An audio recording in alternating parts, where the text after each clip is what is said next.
everyone, and welcome to another exciting episode of Dayspring Discussions. I'm your host, Sean McGahee, and this is a show where we talk about movies, TV, sci-fi, fantasy, comic books.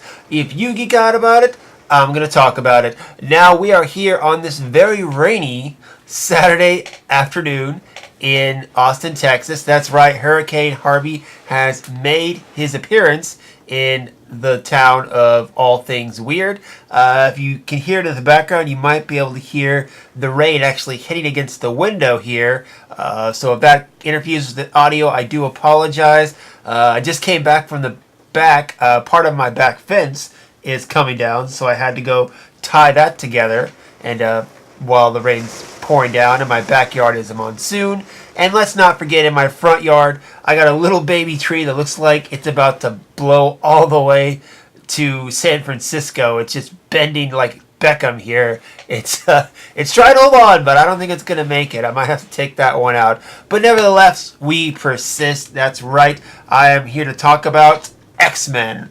As I like to always reference, this show is a play on an X-Men reference, so I always like to talk X-Men whenever the opportunity is given. So a little bit of news came out last week in regards to the Gambit film starring Channing Tatum. I'll get to that in a sec. I do want to mention they came out with some new character posters for the upcoming X-Men related show The Gifted that premieres October on Fox, and I like them actually. You got Thunderbird, you got Blink, what's his name, Eclipse.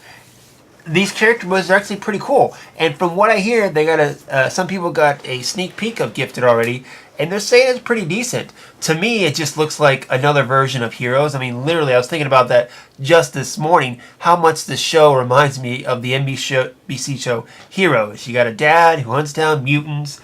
Turns out his kid is a mutant, so he's got to try to hide her. They try to hide her with other mutants.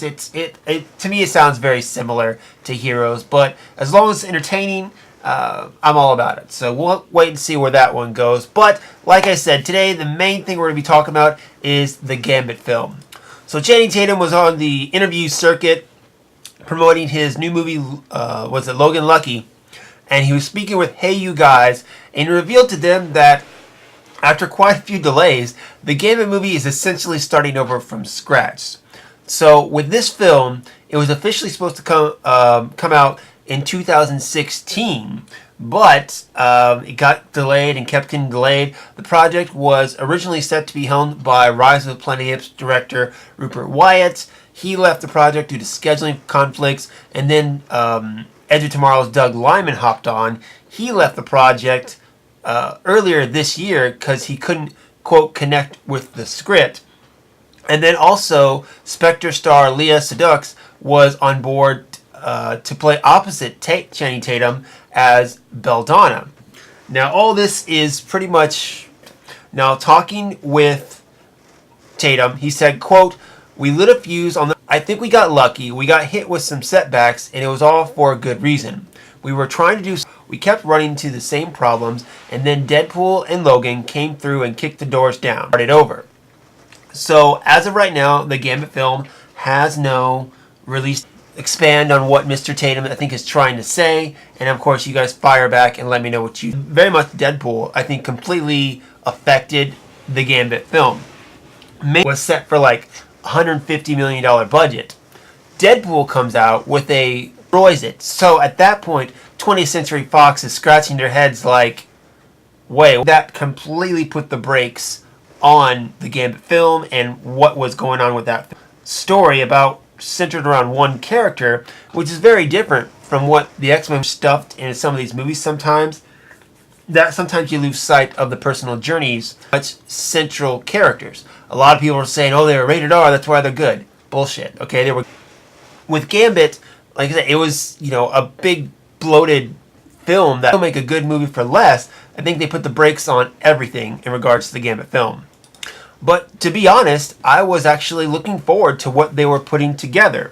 So they had, from what I could gather, they were going to tell the story of kind of a Gambit origin almost, or at least dive into his past, where they talk about that he was a member of the Thieves Guild, and he married Belladonna, who was a member of the Assassin's Guild. It was kind of like a Romeo and Juliet story, and in the comics she ended up dying and coming back to life and all this stuff. But that story, which I'm familiar with, the very first Gambit solo comic, it was a 4-issue miniseries that came out in the 90s, had to deal a little bit with this, and I think that story would have been something worthy of telling, but definitely not for, $150 million budget.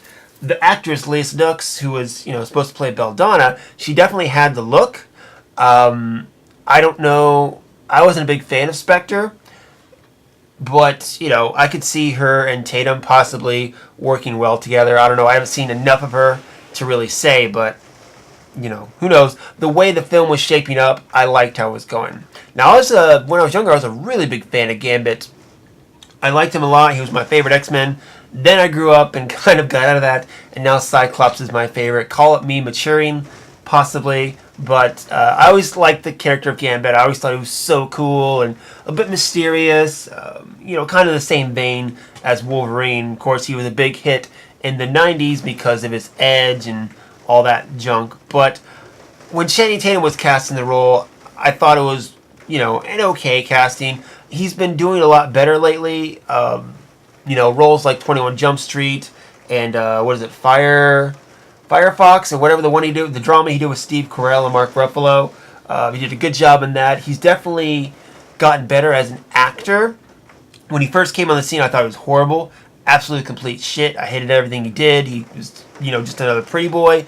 But as the years have gone by, he's gotten better in his craft, and I will give him props for that. So while most people were completely against the idea of him playing Gambit, I didn't hate it. So I'm looking at the IMDb page right now, and he's still the only person as of right now attached to the film. So he's all on board about still doing this project.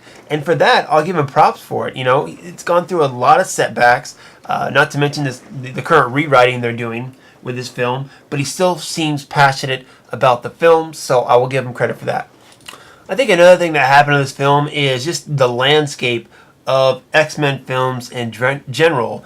Next year we got 3 X-Men films coming out. You got Deadpool 2, you got New Mutants, and then you also have X-Men Dark Phoenix. So Fox has a lot on their schedule right now that doesn't involve Gambit. At first it felt like they needed this film to push through, but they have a lot of other things. I think, especially after they bring Cable in on Deadpool and introduce that character, I think there are a lot of different ways they can go, springing off of that, as far as exploring more of the mythology in the regular X-Men films, but also spin-ups, including, X-Force and stuff like that. I think it'd be a good way to go with it. I wouldn't even mind, too, if they possibly introduced Channing Tatum in one of the X-Men films, just kind of, see what he's like. The original Gambit in X-Men Origins was played by, what's his name from Friday Night Lights? Taylor Kitsch.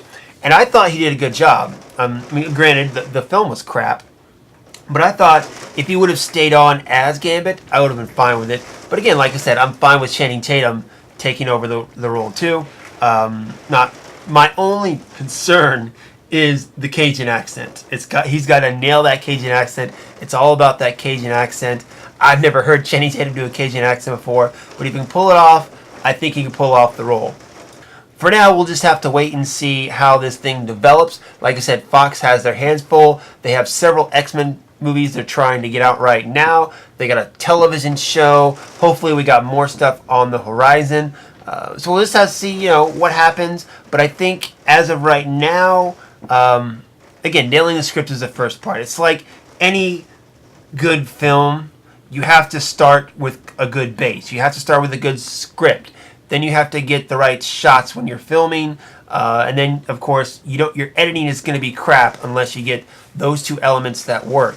Once you have those 2 elements, your editing should be pretty easy, and then you can make a good film. So getting the script right, starting from scratch, that's great.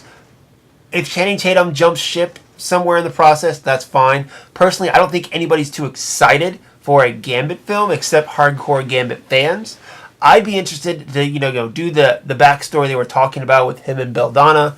If I don't see a Gambit film anytime soon, I won't be too heartbroken about it. I'm not going to lie. So, all right, guys. Well, that's going to be it for me today. Hit me up. Let me know what you think. Were you excited for the Gambit film? And do you think Channing Tatum should still play the Raging Cajun? Let me know. Hit me up, dayspringdiscussions@gmail.com, or hit me up on the Facebook group or on Twitter. Find me personally on Twitter and Instagram at SlimDayspring12. And that's it, guys. I'm going to sit here and watch it rain for a little while, and hopefully no more of my property gets destroyed. But we'll see. Stay dry, guys. Until next time, may the force be with us all.